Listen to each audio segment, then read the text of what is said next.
Welcome everyone to day 4 of World Interfaith Harmony Week series, Creating Sacred Space, Awakening the Heart. We are offering interactive sessions daily through the 7th, which is Saturday. These are sessions where we create sacred space based on multiple faith traditions and cultures. Through these, we can awaken the heart to be a source of harmony, peace, inner strength, and compassion. By awakening and healing our own heart, we can be a source of healing for others, thereby inspiring service to all life, love in full expression, LIFE. Just as we can open up to the same sky through windows of different shapes and colors, there are many pathways to awakening the heart through sacred space and healing.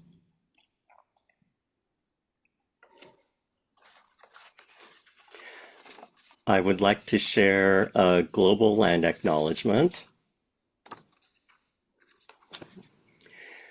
We acknowledge and honor the interconnectedness of all beings, including the cosmos, Earth, indigenous peoples, our ancestors, and all of creation.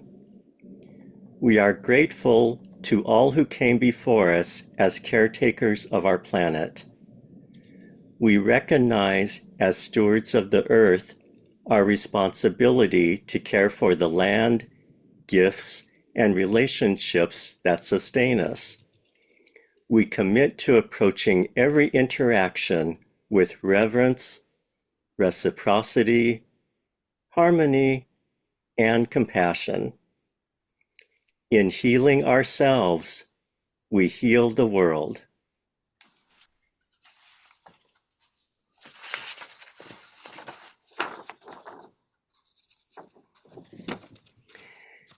Today's session is on becoming a vessel, a contemplative practice on emptying and filling. And our lead is Margaret Somerville. Margaret is an interfaith minister and educator and founder of Interfaith Alignment, one of our key charter partners, and she's a very valuable member of our spirituality pillar. And I forgot to introduce myself. I'm Steve Kramer. I'm a volunteer with the spirituality pillar and the environment pillar. So on becoming a vessel, what does it mean to become a vessel? Open, receptive, and deeply connected to the divine within and around us. Inspired by the chapter Emptied Space from When Prayer Doesn't Work, this contemplative practice invites participants into gentle practices of creating sacred space, emptying and filling. Through quiet reflection, guided imagery, and simple embodied exercises, we explore the movement from depletion to connection, from emptiness to creative emergence. Together, we will practice recognizing the sacred in the ordinary, attending to what fills our vessels, and allowing space for what wishes to be torn within us. This session is based on a chapter from Margaret's book, When Prayer Doesn't Work.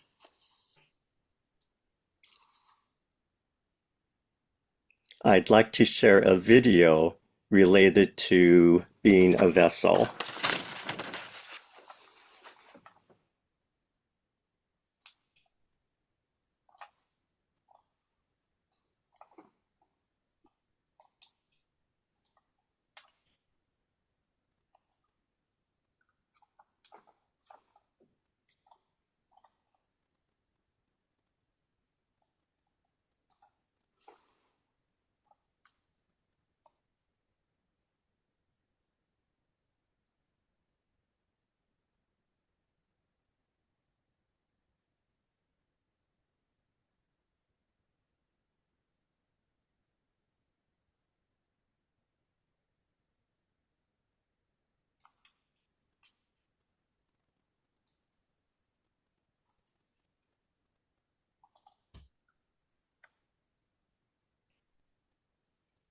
Okay, that's not what I want to share. Just a moment.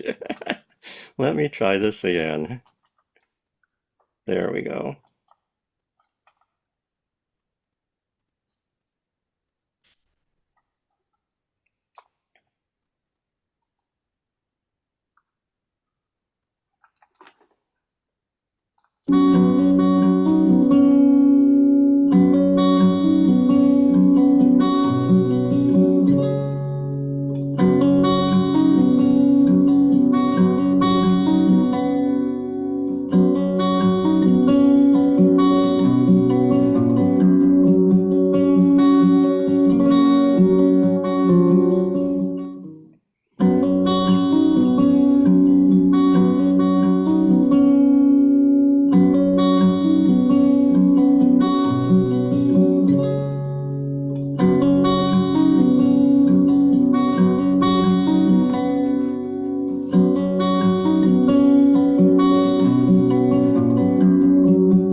I would like to invite participants, after watching this video, to explore images and words associated with being a vessel or the word vessel. What does vessel mean to you? And I invite you to share your thoughts in the chat. And you'll have a moment to do that. And while you're doing that, I'll play some music.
Thank you, friends, for putting thoughts in the chat and for joining us today, and Steve for blessing us with your music.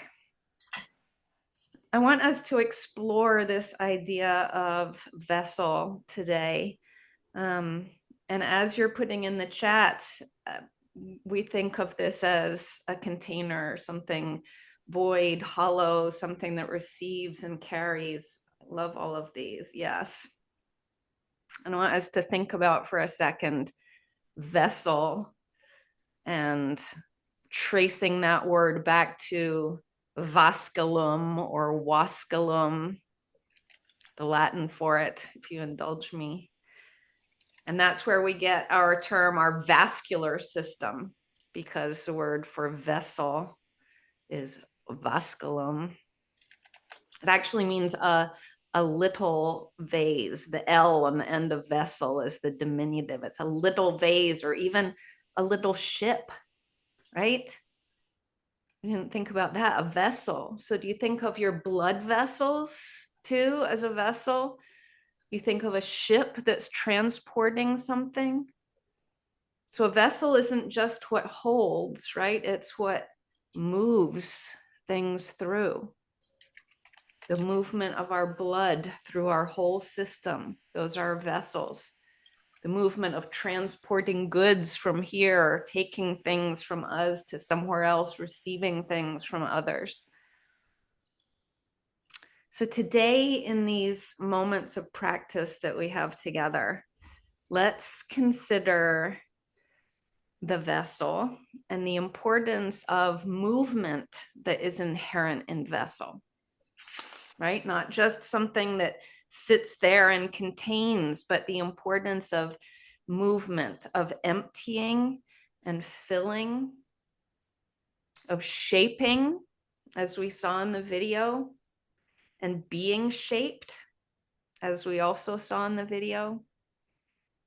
The vessel as shaping, as in shaping sacred space,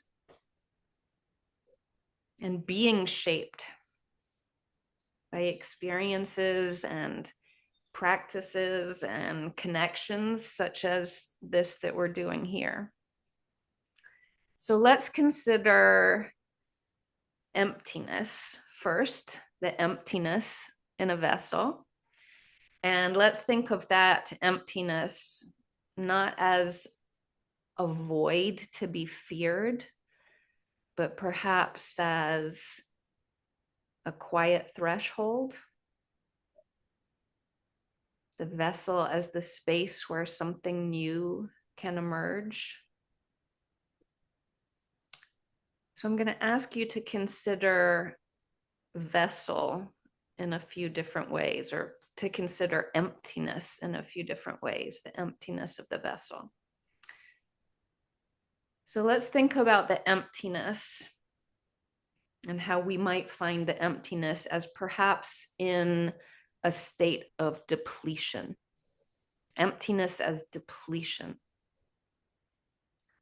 So that could be when exhaustion strips away everything that isn't essential in our lives. It could be after a loss, when the scaffolding of our life has collapsed.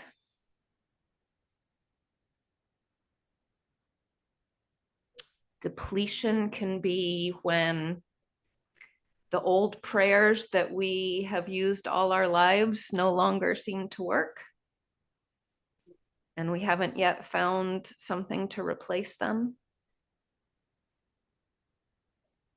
Those are moments in which emptiness can be found in utter depletion.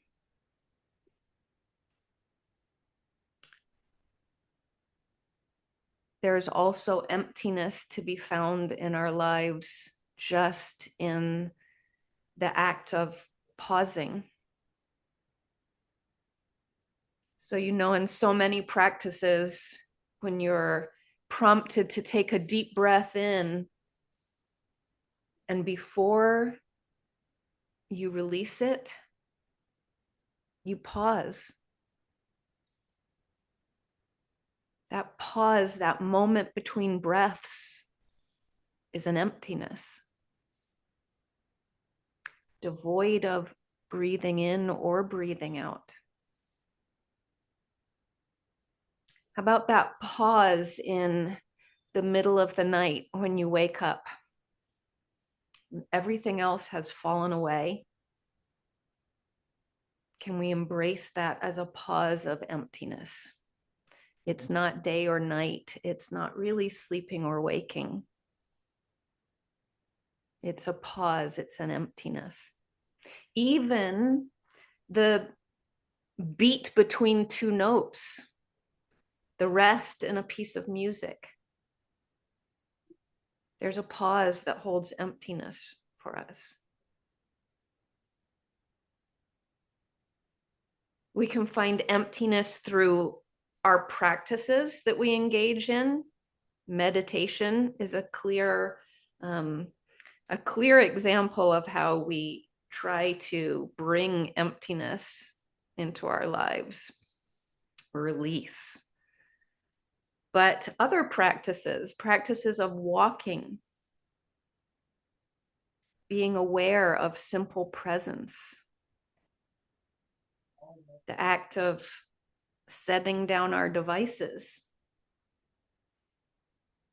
even if it's putting aside your phone to be on another device, to be in a circle like this today, the act of setting down, or setting down our obligations for a moment that seem to overwhelm, our roles that we carry that sometimes feel like there are too many, they are fractured. There's an emptiness in looking beyond those roles. There's emptiness in the practice of finding the sacred ordinariness of washing a dish, lighting a candle, sitting with a cup of tea. Practices that invite emptiness, the emptying of our vessel. But there is also that emptiness in the moments that undo us, when there is something we cannot fix, we cannot solve, when we are confined by the restrictions of our lives, when the clay on the potter's wheel collapses into a formless lump and we have to begin again. These moments that undo us, and then we find emptiness. So let's hold on to the emptying in our vessels during these moments today as moments of depletion, moments of pause, moments of practice, or the moments that undo us. And settle into that emptiness is, in fact, a spaciousness where the divine and the creative and the true self, the egoless self, can find room to breathe. So, Steve, I invite you back to help us to explore the emptying and releasing in another way.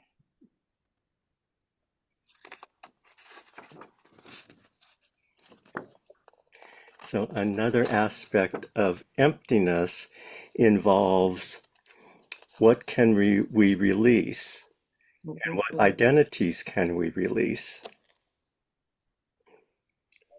We can release not who we are, but those layers of identity that we have acquired that keep us from the deeper self. Remember, releasing is not rejection. It is loosening the grip of roles that have become too tight.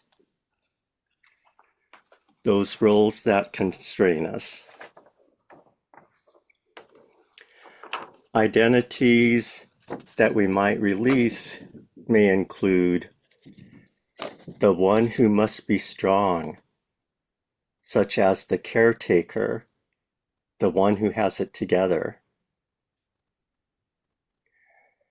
The one defined by past wounds,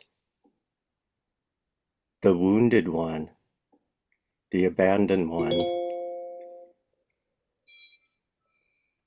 May include the one responsible for everyone else's feelings except our own, the fixer, the mediator.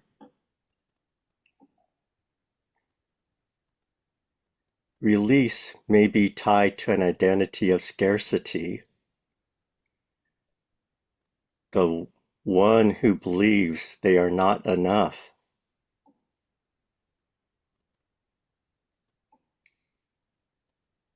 May involve a religious identity that no longer fits us and needs to be released. or an identity shaped by depletion, the exhausted one, the overwhelmed one, the one worn thin. To release an identity is simply to say, this is something I've carried. It is not entirely who I am.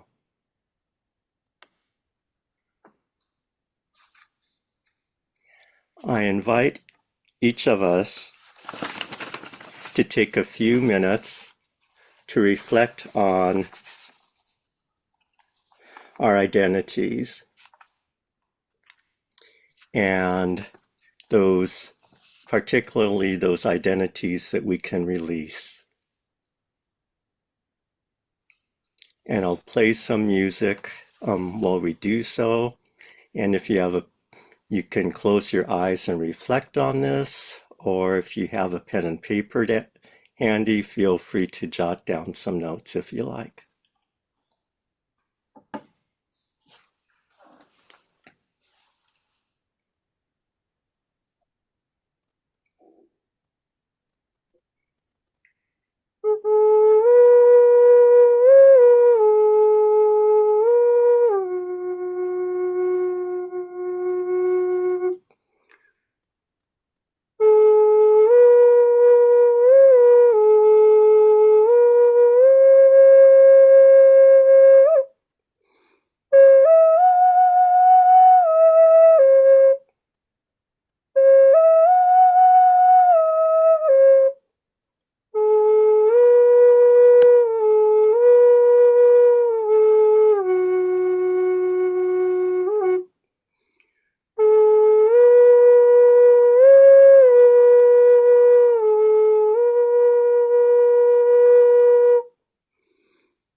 Thank you, friends. Thank you, Steve. And we remember that we are not abandoning who we are. We are just saying, these are the identities we carry. It's not all of who I am. But when we empty ourselves, release ourselves of these by choice, by attention, with some grace, we can begin the movement of filling our cups. So let's think for just a few moments about ways in which we can fill our cups by noticing some essentials in our lives that nourish us. And I encourage you to think of those or share those as you are comfortable in the chat. But I would say some essentials that can nourish are putting compassion at the center, compassion for ourselves and then for others. It's a mandate in our faith traditions. That we can fill our vessels with creativity, that spark that arises when there is room for it to arise. With presence, the ability to be here and now, what we take in through our senses. What am I feeling as I sit in this chair? What textures? What is my presence? With connection to all of you, to others, to creation, to the divine, an essential that nourishes and fills our cup. Rest, the medicine our bodies have long awaited. And my friends, one that I think is essential to fill our vessels is belonging, being in places where you feel a sense of belonging. And please know that this is one right here. You coming here, you are coming into a place where you are held and you are loved and there is belonging. Just as we emptied our vessels with practices, so we fill our vessels with practices of breath, of stillness and silence, but of also sound, of music and movement, of poetry, of ritual in the ordinariness, of beauty, finding beauty. With the practice of holding on to a phrase or a mantra that we choose to carry. And this is coming from a chapter in my book here, but I speak in this chapter about a time of utter depletion in my life when a dear friend gave me the words to carry as a mantra. And she gave them to me as words of truth to fill my vessel with. And she texted the words to me every day. Sometimes she would call me and say the words. She took me places so that I would walk and say the words. And they were, you are strong. You are loved. You are beautiful. You are enough. And those truths filled my vessel. And we can fill our vessel with mystery. Those moments when something arrives, a poem, a prayer, a presence, a connection, a synchronicity that does not come from our own striving, but comes from our allowing ourselves to have the spaciousness of being empty. We fill our vessels with the mystery. So friends, I invite you to go back to the thought of a vessel, not just as that which holds, but as that which represents movement. The vessels that carry our very blood through our bodies are about movement. And so that movement I invite you into is the movement of emptying and filling. Emptying and filling, even in the space as short as a breath. So I'm grateful to you all for sharing this sacred space with us today, and I hope it becomes part of the vessel of your day. Thank you, Steve, for leading us through this. Thank you all for being here.